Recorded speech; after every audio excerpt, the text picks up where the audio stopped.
Kabilang sa tatlong napiling best papal candidates ng isang organisasyon sa Amerika, si Manila Archbishop Luis Antonio Cardinal Tagle. Samantala nasa Vatican na ang lahat ng 115 cardinal electors na pipili sa susunod na Santo Papa. May report si Steve Dailisan. Sa edad nitong 55, si Luis Antonio Cardinal Tagle ang pinakabata sa mga papabili o candidate para maging sunod na Santo Papa. Pero sa inilabas na listahan ng Survivors Network of Those Abused by Priests o SNAP, isa si Cardinal Tagle sa tatlong napupusuan nilang maging Santo Papa. Bukod kay Tagle, kabilang din sa listahan si Vienna Cardinal Christoph Schauborn na kilalang malapit kay Pope Emeritus Benedict XVI at Dublin Archbishop Diarmuid Martin. Ayon sa tagapagsalita ng SNAP, nagugustuhan daw nila ang tapang at katapatan sa tungkulin ng tatlo. The common link amongst these three men is their courage.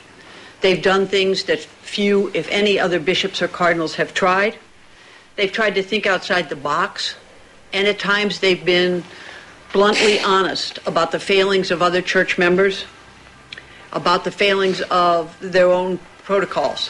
Tila matunog nga ang pangalan ni Tagle sa Vatican dahil na-feature din siya sa isang magazine. Sa naturang magazine, tinalakay ang pagiging papabilin ni Tagle. Kumpleto na sa Vatican ang lahat ng 115 cardinal electors. Ang huling elector ay si Cardinal Jean-Baptiste Pham Minh Man na mula Vietnam. Pero kahit kumpleto na ang mga boboto, hindi pa rin napagdedesisyonan ang petsa ng conclave.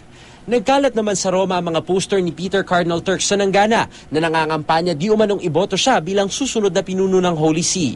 Maring itinanggi ng kardinal na siya ang nasa likod ng posters. Si Turkson ang itinuturing na frontrunner para sa Africa. Steve Dailisan, GMA News.